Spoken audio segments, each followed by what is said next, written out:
All right, here I am at the King Road Railroad Crossing in Trenton, Michigan. Now, this is another one of these rather neat crossings owned by the CN Flat Rock subdivision, the CN Shoreline subdivision, and the Conrail Detroit Shoreline subdivision. And this one is I actually got in action a few months ago when I was collabing with Kyle Henry and Joseph Trenton on the track. And I'm collabing with Kyle again today, but except with Caleb Belcher. And this one has also been filmed by Owens 32 in the past, and yeah, ever since then, a lot of things have changed, and not a lot of people have actually got this crossing in action until just recently. So I guess with all that said, let's go ahead and get onto it. There's a lot of cool equipment still remaining here too. So yeah, for the first signal, this has a Harmon cantilever, and here's the emergency information, the dot number for the CN Shoreline subdivision, and the dot number is 867-581W. And yeah, and for the gate mechanism, this has an Invencies rail gate mechanism sitting on a Harmon base, which is pretty neat. And this one will feature some Rico LED gate lights and a wing guard up there. And for the mast lights, this has two pairs of Safetran 12x24-inch dialight LEDs sitting on a Safetran light bracket, I believe. Yep, Safetran light bracket. And for the overhead lights, this has two more pairs of Safetran 12x24-inch dialight LEDs sitting on a Harmon light bracket. If I back up and I'll show you. Yep, you can kind of see it. And for the bell, this has a low-pitch Siemens electronic bell. Although, could have been nice if it was a high-pitch, but oh well, that's what they had to put here. So yeah, that was the first signal. Pretty neat stuff to show here. So let's go ahead and move on and cross the road to the second signal. Yeah, we parked further down the road because there isn't like any legal place to park around here. So yeah, and here's the second signal. This one has a Harmon base. And here's the emergency information, the dot number once again. And if you look up here, there's an old Grand Trunk Western dot tag with the same dot number. And for the lights, this has two more pairs of Safetran 12x24-inch dialight LEDs with older Safetran light heads, but there's also a newer one right there sitting on a Harmon light bracket. If I back up a little bit, there we go. And for the bell, this has a Safetran Type 3 electronic bell. Yeah, worth mentioning, the secondary lights are wired incorrectly. On this side, yep. And me and myself and David and Caleb Belcher caught it. So worth mentioning, as soon as the train clears any of the four tracks, the cantilever bell on the Shoreline cantilever shuts off when the gates go up. Yeah, which is, I'd say, typical CN flip sub wiring. And a little known fact, Caleb Belcher actually filmed here recently when there was no power, when there was a blinking power light on one of the relay cases, but yeah. And here's the next signal, which is owned by the Conrail line. So for this one, this has a Safetran base. And here's the emergency information, the dot number for the Conrail Detroit Shoreline, and the dot number is 916038E. And this one is kind of a newer mast too, and there's another sticker right there for it with the same dot number. And for the lights, this has two more pairs of Safetran 12x24-inch dialight LEDs sitting on a Safetran light bracket.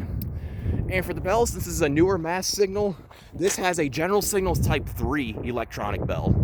Pretty odd, but I would explain that in a second. But yeah, it's kind of like Pennsylvania Road, where one has Type 3 and the others have Type 2, spoiler alert. But yeah, let's go ahead and cross her again. Go on to the next Conrail signal. And also another thing worth mentioning, that these Conrail signals are wired incorrectly, just like almost every other crossing where all four of them activate no matter what.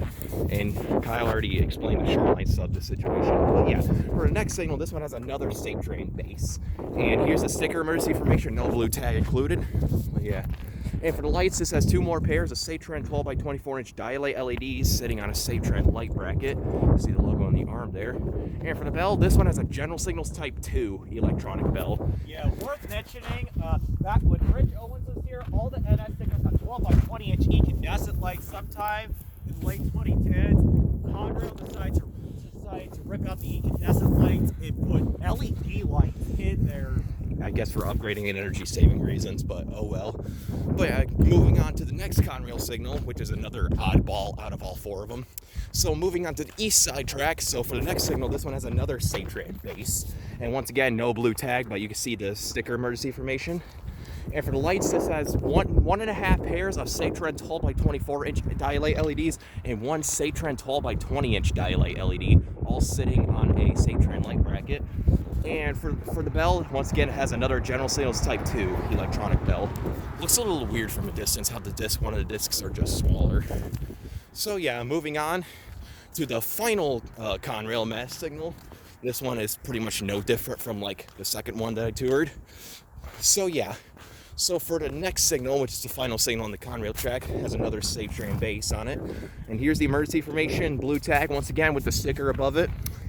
And for the lights, once again, has 2 more pairs of Safe Tran 12 by 24 inch, dial-A LEDs sitting on a Safe Tran light bracket. And for the bell, once again, is another General Signals Type 2 e-bell. But yeah, now let's go ahead and move on to the last 2 signals owned by the CN Flat Rock, which this is where things get rather cool and interesting. So yeah, so here's the next signal owned by the CN Flat Rock. This one has a Safe Tran base, older generation. And here's the emergency information, the dot number for the CN Flat Rock subdivision, and the dot number is 258107T. And right behind it, there's an older Grand Trunk Western dot tag, as you can see. And for the lights, this has 2 pairs of Western Colin Hayes 12 by 20 inch incandescent lights, which are original, remaining here, sitting on a Harman light bracket. And for the bell, this has a Safe Tran Type 3 electronic bell. Replacing a General Signals Type 1 bell in the late 2000s. Yeah, which is kind of a shame because it would be neat if King Rose still had a Type 1. So we wait for him to cross, and now let's go on to the final signal in this crossing, which is the Flat Rock gated cantilever. So yeah. So for the final signal, which is similar to the other one at the other side, this one has another Harman cantilever. And here's the emergency information and the dot number once again for the Flat Rock side. And for the lights, this has 1 pair of Safe Tran 12 by 24 inch dial-A LED lights and 1 pair of Safe Tran 12 by 24 inch incandescent lights sitting on a Harman light bracket.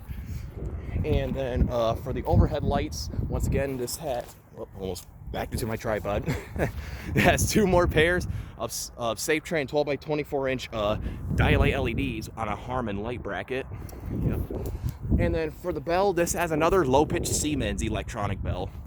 Also, almost forgot the gate mechanism. And for the gate mechanism on this side is a Safe Tran gate mechanism refurbished, sitting on a Siemens base, featuring some Rico LED gate lights and a wing guard. But yeah, so that right there was King Road. Here are the relay cases. Here's the relay case for the Flat Rock side at milepost 10.7. And you can see the Conrail relay case and also the CN Shoreline relay case, in which I think Caleb, not too long ago, caught these relay cases with no power, so they were running on the backup generators.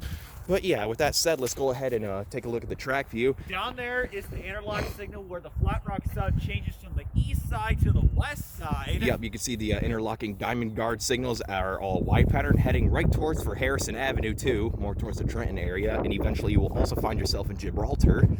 And down there is heading towards Sibley Road and Pennsylvania Road, eventually towards the Wyandotte area. You can see where the Flat Rock track curves. So now let's go ahead and see what it looks like on the Norfolk Southern side. Yeah, you can see a couple of more vintage Y pattern signals, which is pretty cool. Down there towards Harrison Avenue in the Diamond, and right down there where it curves towards Sibley Road. Yeah.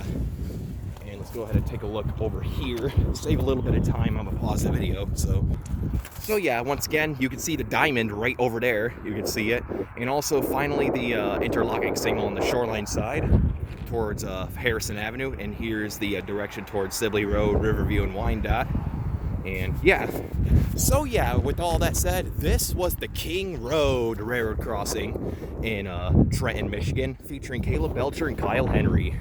Hope you guys enjoyed it, and hopefully I can get this crossing in action again soon. But with that said, over and out. Also, one thing worth mentioning, there was a railroad crossing down there, but it's been removed, and also a bridge right there. But yeah, with that said, over and out.